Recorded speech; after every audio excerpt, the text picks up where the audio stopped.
Welcome everyone to Blue Ridge Story Space.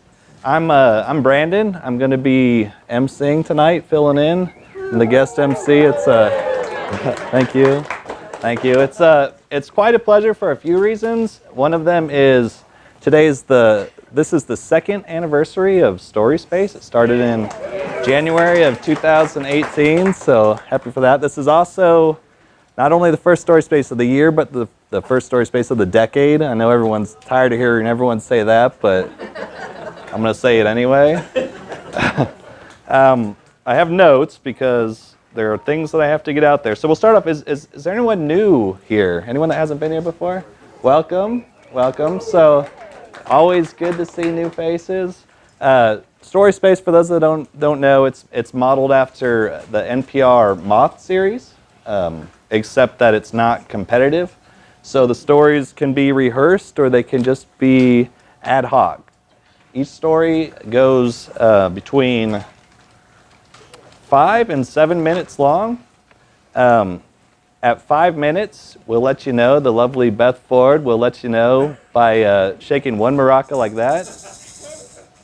That means you don't have to stop, don't panic, but to give you a notice that, hey, we're coming up on 5 minutes, it's going to be 7 minutes, so let's get the story moving. At 7 minutes, you'll hear 2 maracas.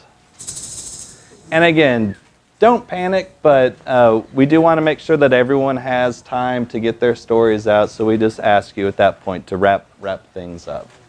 So every story is based on a theme. The theme changes each month. Today's theme is the ripple effect, which is that's another reason I'm excited on top of the anniversary. That's a great theme. I think we're going to have a lot of good stories. Let's see. All right, there's a hat that's going around. I don't know where it's at. It's somewhere. I think last I counted, there were, make it 5 names in the hat. We shoot for 10 names, so after we hit 10 names, then we will stop passing it around. But I think 5's a decent start. You know, don't be greedy. Don't be shy. I know everyone's a little bit shy. I get shy too. But get your name in the hat. And thank you. It's also on YouTube. If you go and look up Blue Ridge Story Space on YouTube, you'll find all of the last 2 years worth of episodes. So it's another way that you can share your stories with your families if they're not in the area and don't have citizens.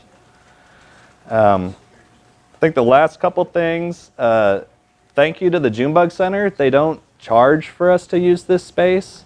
So please support them by purchasing popcorn or drinks. I know they have wine, they have sodas. If you don't care for their wine or sodas, there's also a donation box out front. That's another easy way to support them, because it does mean a lot to have a space like this, especially a space that's great to do what we do here. And at the end of tonight's Story Space, we will go over next month's theme. I found out last night that the MC gets to choose a theme, so I'm pretty excited about the one that I chose. I actually had a list of like 5 of them, but I think it'll be a good one. So with that being said, I think, well, I don't think. Let's just pull the first name from the hat. I'll have, since you're closest to the hat, you get to pull the name.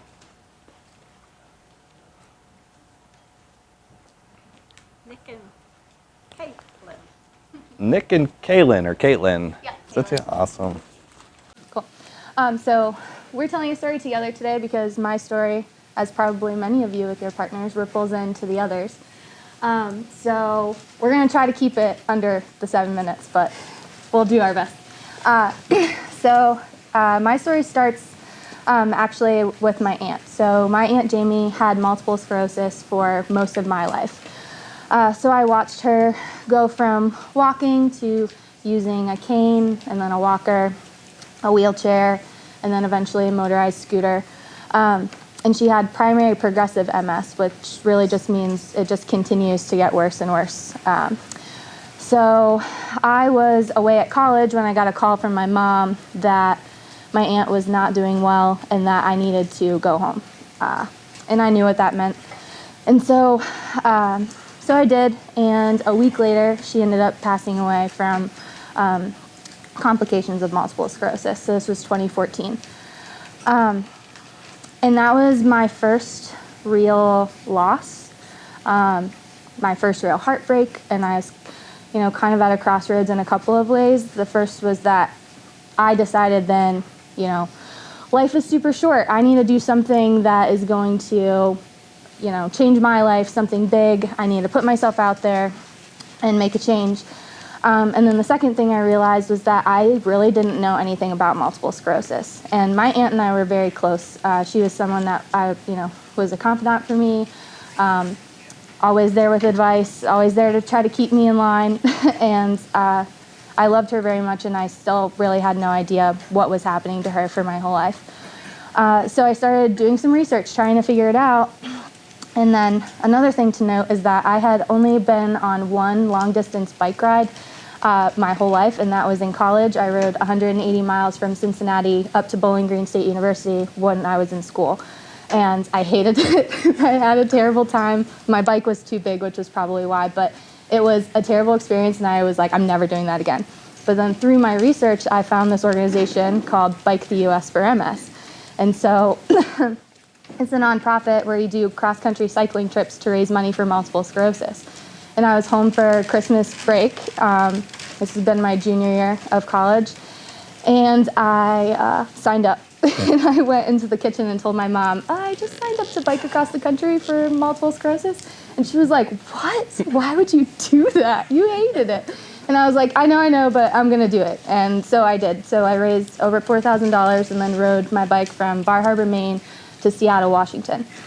It was, as you can imagine, totally life-changing. I have friends all over the country, learned a lot about myself, learned a lot about MS, learned a lot about a lot of things. And so I decided that I wanted to go back. So the year after I graduated from college, instead of going off to grad school, I went and was a route leader, and I helped basically lead other teams on their journeys across the country.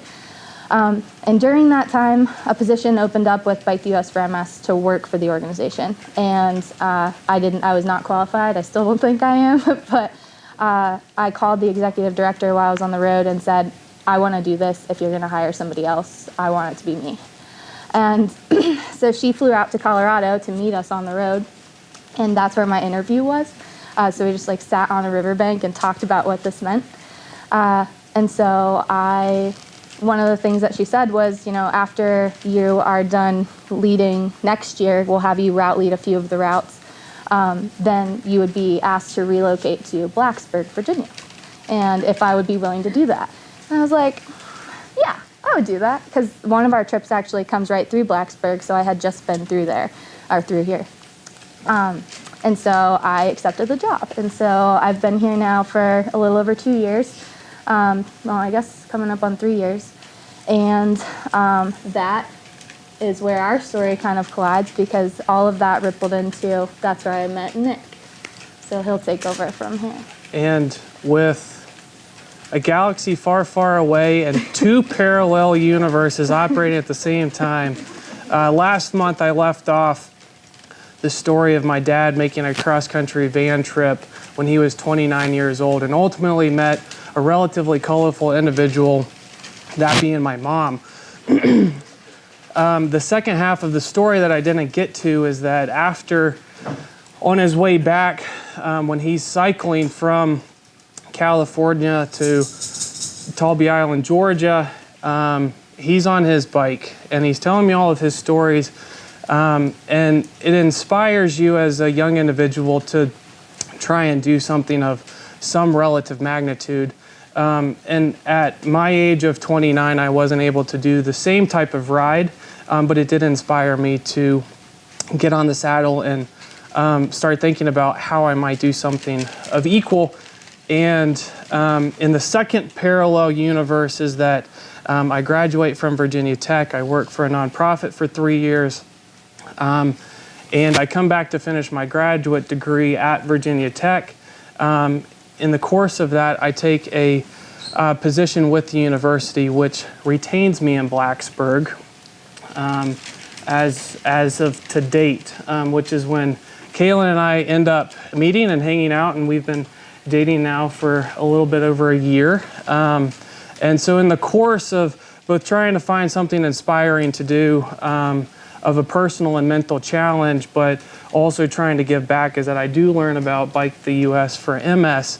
And then in June of this year is that the opportunity came up to, I did not cycle the country as she has before, and she's route led 2 or 3 other routes, but I did have the opportunity to cycle Virginia, which according to a number of organization alumni is harder than most any other state. It is one of the hardest states. The Blue Ridge, no joke. as you're going across. And a key component, and so I was able to do that with my dad. And he had substantial surgery from colon cancer, and was on a recumbent bicycle, which for anybody in the cycling industry is exceptionally harder than an over-the-top bike, because your weight is behind you, not over top of your pedals. And so at the brisk age of 68, Dad says, hell yeah, let's do this. So we both start training at the first of 2019, and we set off 30 and 68, and day by day we're there together. Our goal was to get to Kentucky, and by God we did it. An incredible journey with the two of us. And so a key component of that ride is not so much about the cyclists making this journey, raising funds for people that are of less mobility through a terrible disease of MS, but they also do service projects along the way, Charlottesville, Blacksburg, MS clinics, to improve the lives of those, if not just sharing a friendly conversation. And what I learned through that is that I hope that some of those degrees or those good turns that you might do daily or pedal by pedal might ripple out to elsewhere.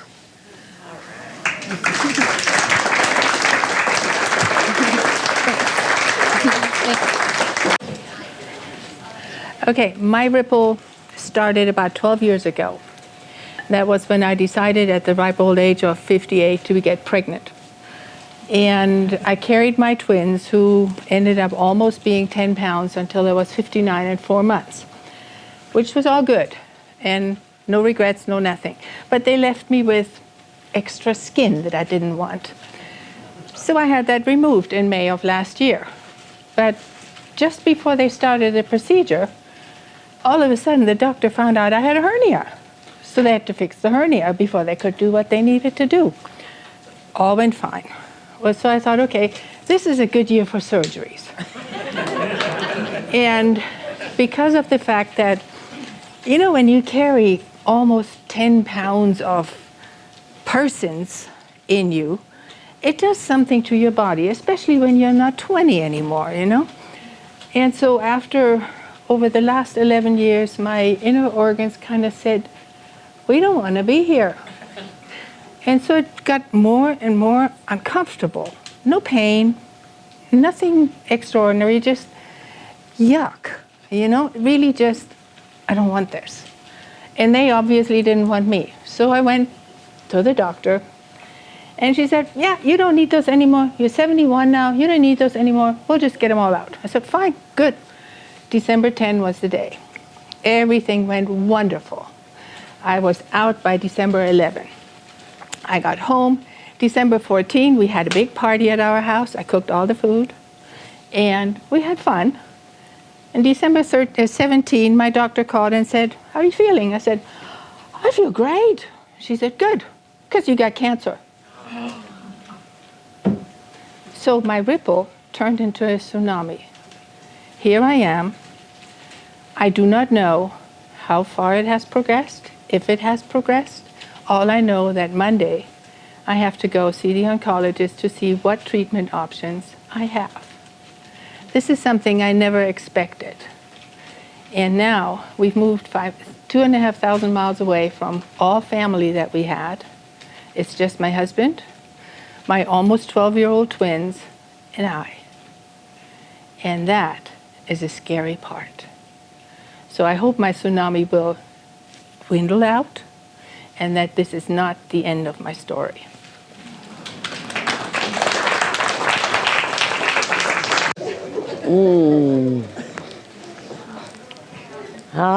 Good evening. My story starts in the year 1864. And that was the year my great-grandmother, Eliza Armstrong, nicknamed Lyde, Lyde, got her first teaching certificate. This was in rural Ohio, and she was around 16 years old. And she did this for a number of years until, in fact, she did it for about 15 years. And then she met my great-grandpa, Addison Edward Barnes, and they got married. And at the age of 35, she had my grandmother in 1883. Now, sadly, she died just when Grandma was around 5 years old. And so the family moved from Tennessee back to West Virginia, and where my grandmother ended up raising her father's new family, started having kids, ended up 6, 7 of them, and she took care of them and raised them until in 1906, Grandmother headed to Washington, D.C.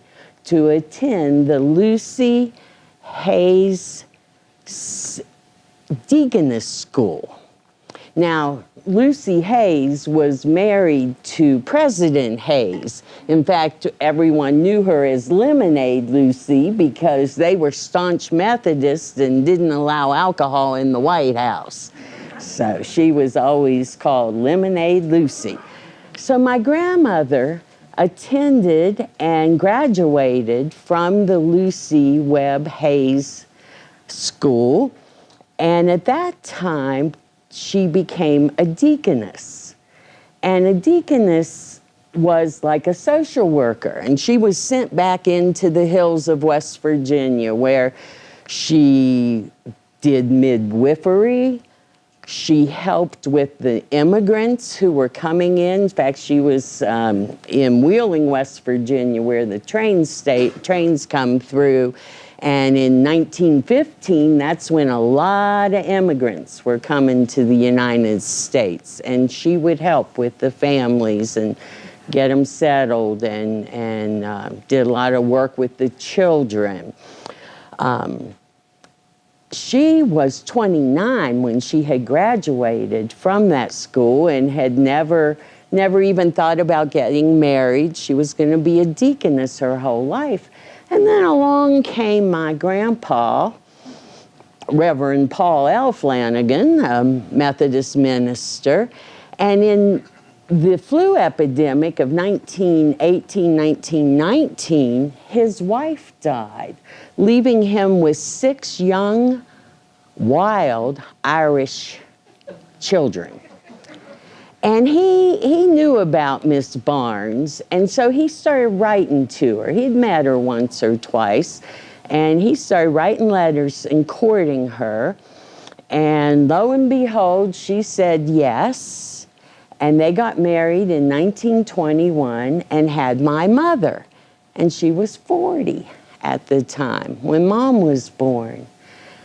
Well, my mother, spoiled rotten, the youngest now of 7 children, when she was 16, she headed off to college, to West Virginia Wesleyan, the Methodist school, where she majored in biology.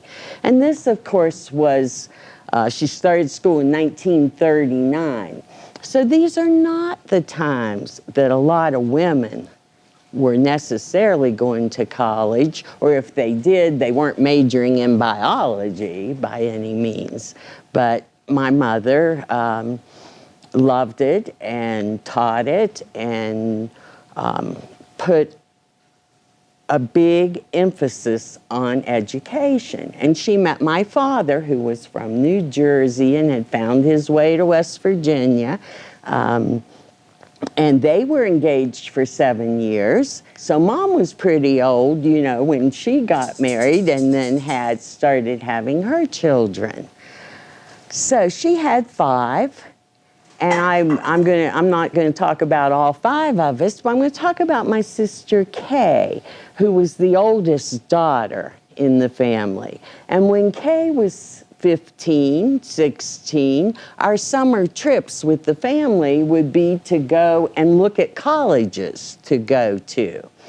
And so Sister Kay ended up at college and then went on to seminary and became a Methodist minister, United Methodist minister for many, well, that was her whole career. She just recently retired.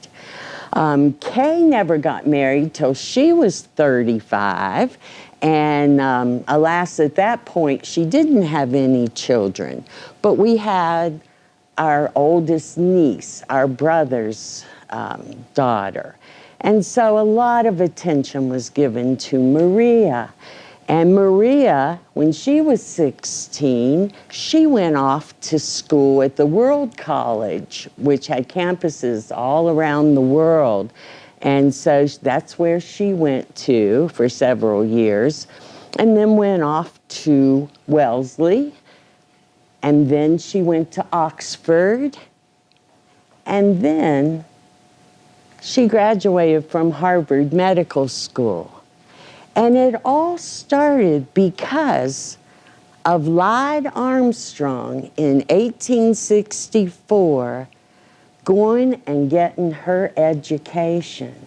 And that ripple effect went all the way up to Maria, who didn't get married until she was in her 30s. But she has had 2 young girls, and we have such high hopes. We have no idea where that's going to go. So. Hey, everybody. All right. Well, this chair and the carpet and the table actually are what reminded me of, you know, where the ripple effect. So my granny, she lived to be 98, and she was a teacher. She was 17, and she taught lots of boys that were older and bigger than she was. And I can remember being a little girl in her house, and we would sit on the floor in front of the chair, and she would talk about just her experiences in the classroom and about the Depression, and she just talked about her life and how important it was to learn to read and to get educated, and that we could do anything that we wanted to do when we got older. There are 6 kids in my family. I have 4 sisters and a brother, and so I'm an artist, and I remember there was a lot of, you know, negative talk, like, what are you going to do with an art degree, or what kind of job is that? Can you really make money when you do that? And I just remembered my granny and my grandma. My grandma, this would look just like her house if there were a lamp, and lots of books. And she would always say, "Darling, you can do anything that you want." And my granny passed away, but my grandma is my best friend. And so anytime I would have an issue where I would make something and maybe not get paid for it, you know, just where, you know, you grow and you learn and have to shift the way you do things. My grandma was always there to say, "You can do it," or "push through." And so with all that, I was making art, and then I decided I wanted to be an art teacher, and how my own experiences can help shift kids' lives, and I can have a ripple effect in, you know, what I've gone through and how I can help push them toward their dreams, and I can be a believer in them and share, you know, my story and help other kids grow and families and be a support system. So with that, there are all these really beautiful people here that I've been connected to through an airship project, and they're all here today. And so one of the projects that I've gotten to be a part of, where I made this really large sculpture, and we took just pieces of other people's memories. So my mom recycles, and she instilled that in us when we were kids to recycle. So I found all of these pieces, just like from Clark Gas and Oil. It's just an old manhole, and you know, it's like their family business started, you know. And then we went to the dump, and I found an industrial fan. And then I went to a farm that means a lot to me. When I was in college and I would come home, I would smell the manure. I'd be like, I'm home, woo! Thank you, God, I'm home, you know.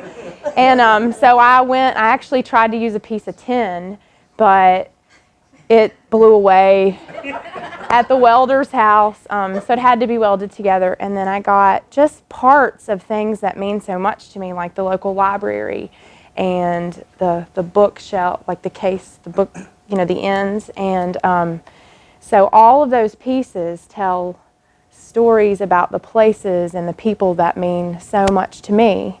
And so as an artist and art teacher, when all of that, you know, when my guy welded it all together, it all has a story. And so the stories connect to hard work and, you know, just when you believe in something and you push forward and you can do it. And so I get to, that installation is out, and so the kids that I teach actually they get to be a part of it. So when they go out and they go to the park and play and they see it, and then there's lots of other ones. There's five, you know, there's 5 total. So they get to actually see art, and that it is a job, and that you can make money, and that you can believe in yourself, and you can accomplish things, and you can meet other people that believe in the things that you believe. And it's just an amazing opportunity that I have to push that out into the future. So that's the ripple for me.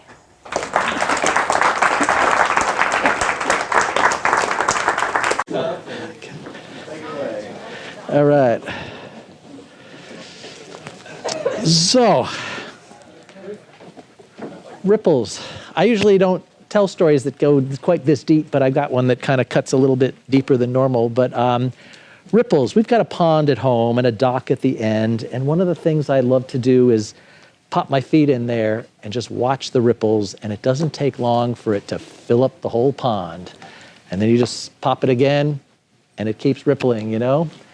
And that's one of the things that recently, about 6 weeks ago, my wife Kathleen and I, we lost our dog.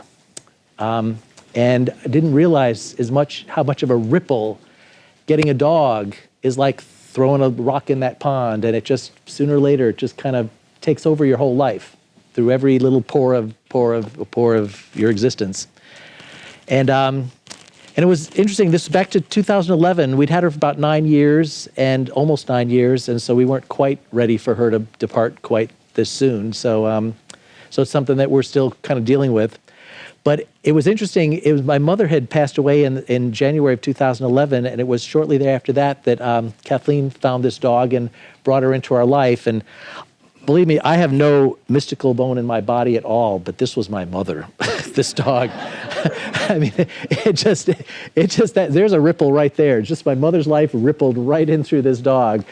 She was a real sweetheart. I mean, it takes a while to get to know a dog, and that's also part of the ripple too. And of course, there's all sorts of theories if you read about, you know, the dog and the human relationship and how far it goes back, and you can read all sorts of things about it. And they say that in the archaeological record, dogs go about 3,000 years before any other domesticated animals in the human archaeological record.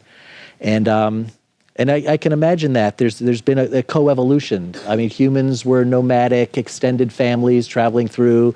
Dogs were also nomadic in packs, extended families traveling through. And bit by bit, the theory I heard is that dogs started to shadow humans, and there was a contact there. And there became sort of some of the dogs. There was a little bit of an approach going on, and the dogs that were the friendliest were the ones that crossed the line and got the better connection with the humans.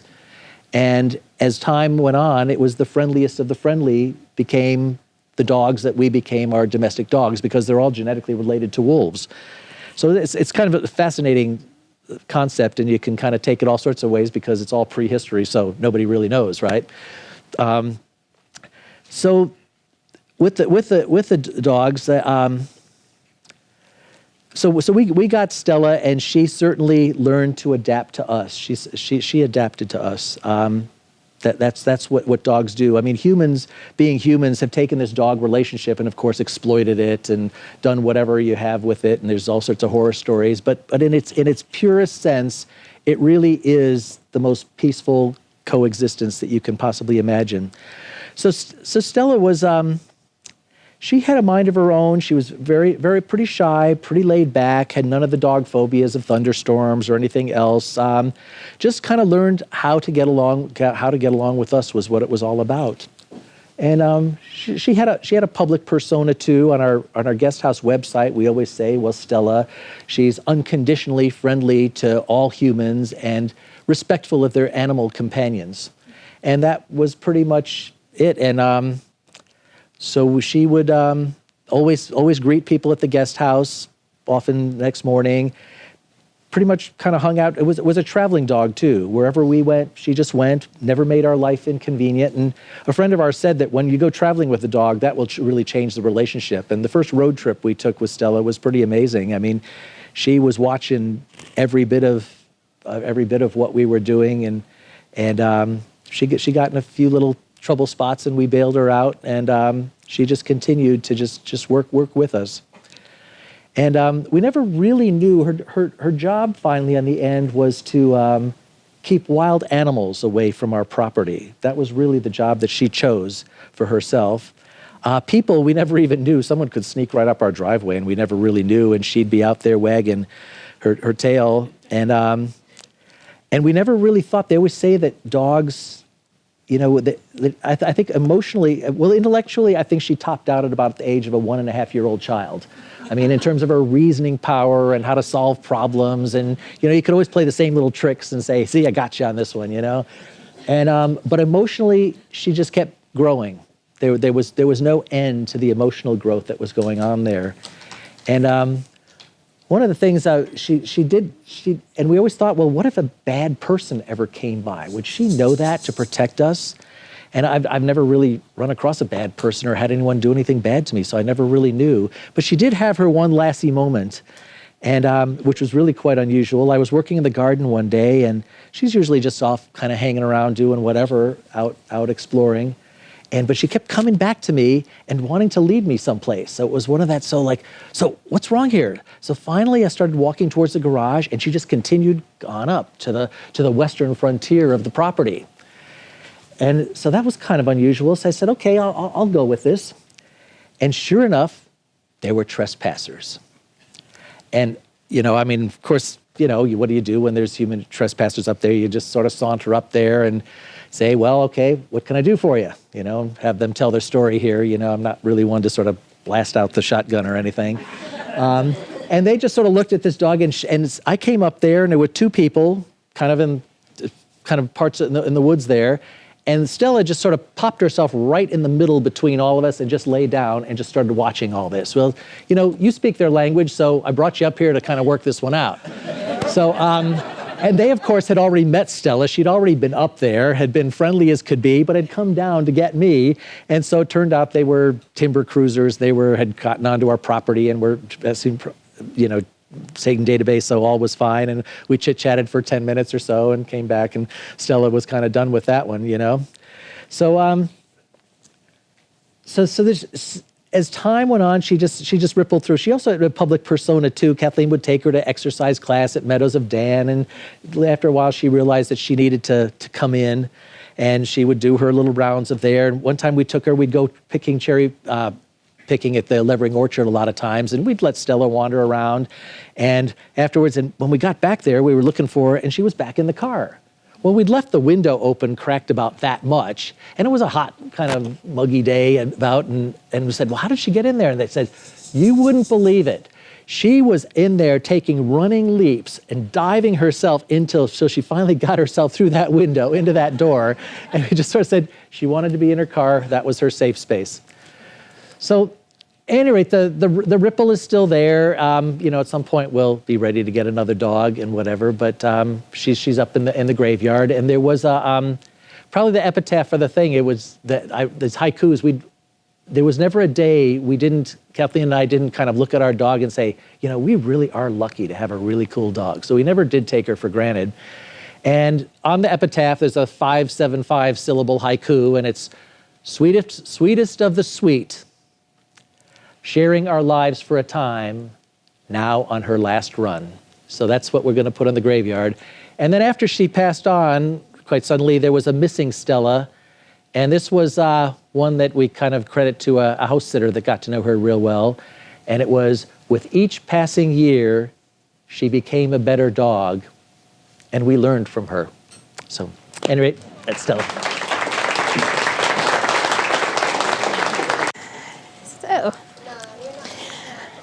So I want to tell you a little bit about the town that my husband and I grew up in South Carolina. Well, it was a town that could have given Flannery Connor a lot of fodder for her stories. We were like a lot of your southern towns that we embraced the eccentric. So there's one eccentric character that I really want to talk a little bit about this evening, and his name was Bruce. And Bruce was a big strapping man when I knew him, and he had some mental challenges, but he would come and he would work on everyone's farms, helping haul hay and everything. And he would pick up cans and bottles along the roadside, and he would take them down to House's grocery store to turn them in so he could get change to buy his sodas and his candy bars. And so one day he was down at House's, and he turned in his cans and his bottles, and he bought his soda and his candy bar, and when Mr. House made the change, Bruce said, "No, that's not right. You owe me 40 cents. And House says, "Nah." And there was always this big group of men around the pot-bellied stove, because that's where all the men would gather and tell all their stories. And so all the men are just laughing, ha, ha, ha, And House was like, no, just go on, I gave you the right money. So Bruce went on, and he left, and then another quick story about Bruce. One day, my aunt was visiting, and she lived in Spartanburg, South Carolina, so she lived a little bit more in the city than we did. And my mom and she had been to town, and they're driving back home, and Bruce is walking along on the side of the road. So the car comes by, and Bruce turns around to wave.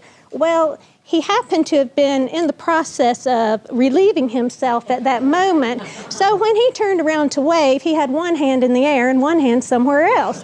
And my aunt screams, "Ah!" And Mom's like, "Don't worry, it's just Bruce."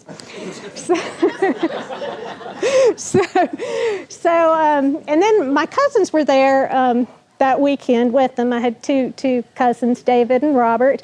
And again, they weren't around the country much, and so they weren't used to cows and other things. So I took them out in the pasture to teach them how to kiss a cow. Does anybody here know how to kiss a cow?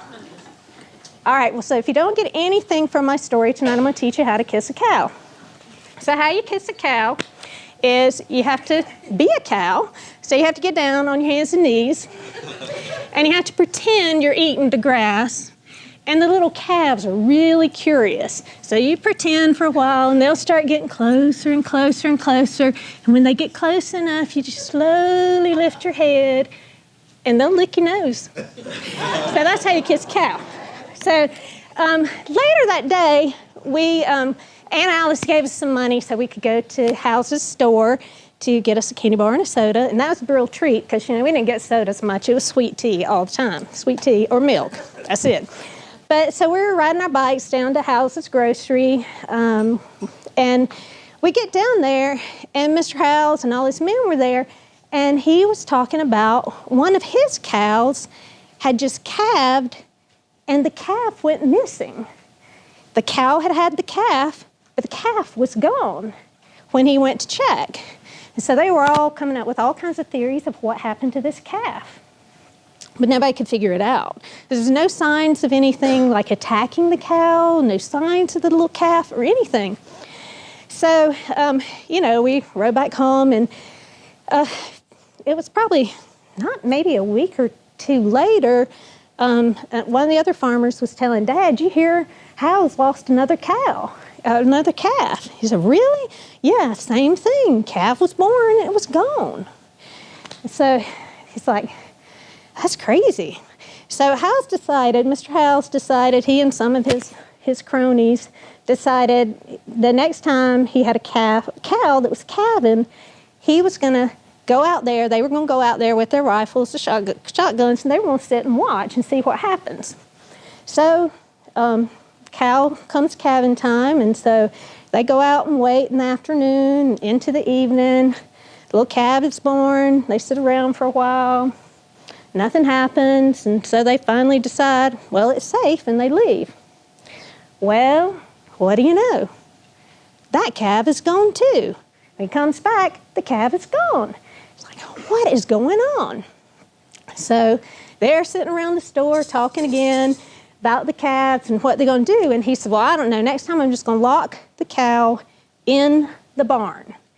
And so he puts the cow in the barn, locks the barn up, and the next cow that calves, the cow calves in the barn. He comes into the barn, calf is gone. So, wasn't too much longer when Bruce decided he's going back to he took a load of his cans and bottles back to House's grocery to cash them in to get his thing, and so as he's cashing them in, he's getting his change back, and he goes, well, you cheated me last time I was in here. He said, but I got you back. You know those 4 calves? I took them, and Miss Old Man Cook paid me 10 cents each. And he said, well, how did you do that? We were there that night. He says, I was up in the tree watching you. Well, what about the barn? I put it in the barn. He said, well, I heard you talking. Y'all were going to put it in the barn, so I got in the barn before you got there. And sure enough, he said, and then, after y'all were gone, I was able to get out, and I took the calf with me. So that's your ripple story.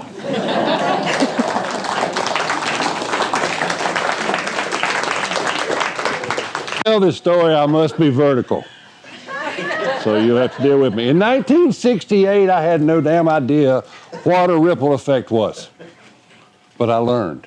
I was in class with my beautiful wife's hateful aunt. And she didn't like me, and I didn't like her twice. Okay? And I don't know if y'all remember, but when the teacher would leave, they'd always put somebody, the teacher pet, at the chalkboard to take names. Everybody remember?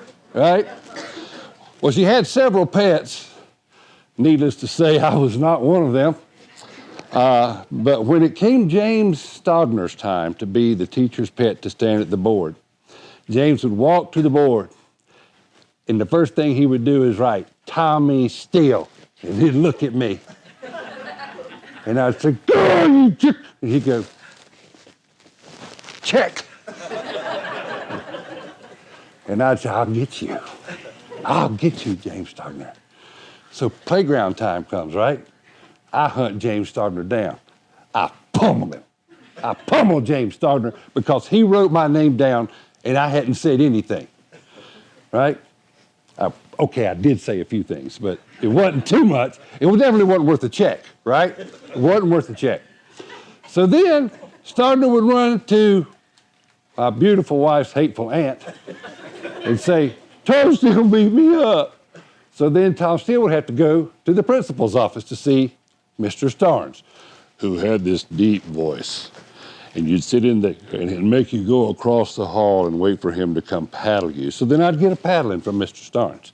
Then I'd go get a paddling from Miss Vassy, who would make you bend over a desk to get the pants good and tight.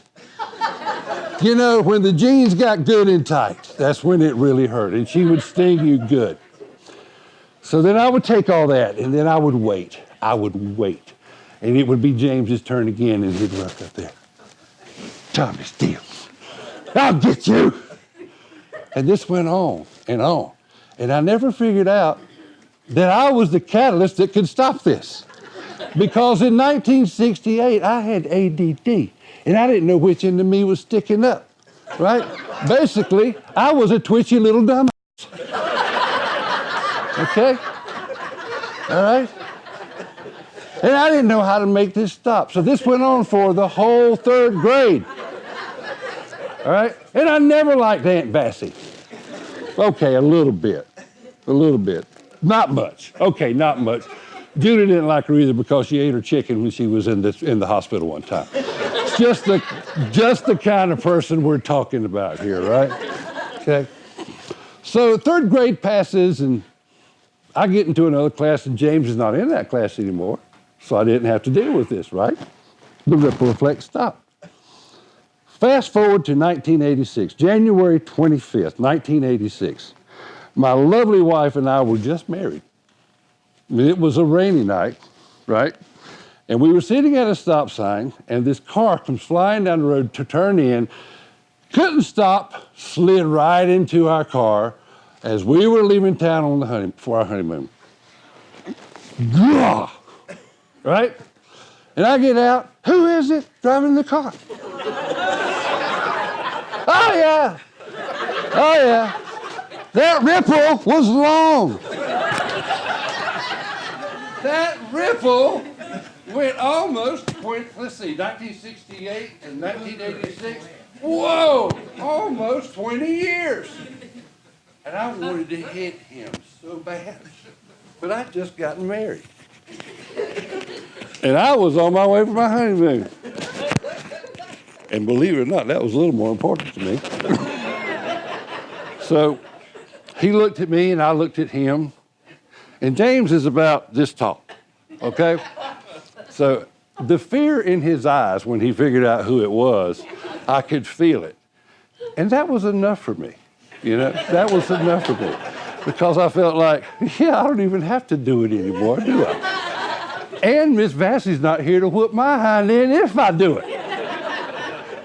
So the ripple effect that I got started lasted for 20 years. And then we didn't charge him. I said, forget it, we'll just have the car fixed. So at some point, I grew up a little bit. But had he turned me in on his insurance, I'd have found him on the playground. I promise you that.